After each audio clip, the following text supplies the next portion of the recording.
Hello guys, for today's video ay magsasaing po tayo ng kanin na walang tutong. Ito guys, baka makatulong sa inyo konting tip lang at kalaman. Ito, naman ako rin to sa dati kong boss doon sa may tumutugtog pa ako dati sa San Miguel Beer sa Masbate dati guys. Ito, natutunan ko lang din sa kanya. Kaya itong natutunan ko, i-share ko lang din sa mga tropa natin dyan, mga ka-J-Ride. Yan, pag nagsaing kayo guys, ganito lang ang gagawin nyo guys. So pag nagsasaing naman talaga tayo, laging ganito, hugasan ng 2 beses bago natin isalang.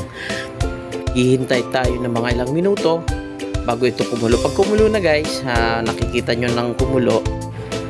Pag medyo konti na lang yung sabaw niya guys, na medyo patuyo na siya, patayin nyo na kagad yung apoy.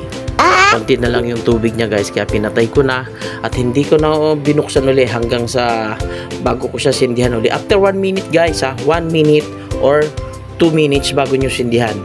Tapos pag nasindihan nyo, yung pinakamahina na baga lang yan, ganyan guys, mahinang-mahina lang. Kahit mga ibabad nyo siya ng mga 5 minutes na in bago mo siya patayin. Ito guys, ayan no. Pansin nyo guys, ito, mahinang-mahina yung bagad na ito. Tapos nung pinatay ko na, syempre, at ito na yung kinalabasan guys. Ito, yan. Diba, tuyong-tuyo na siya. Tapos syempre, sasandukin na natin at para malaman natin kung may tutong o wala. Sige nga. Diba?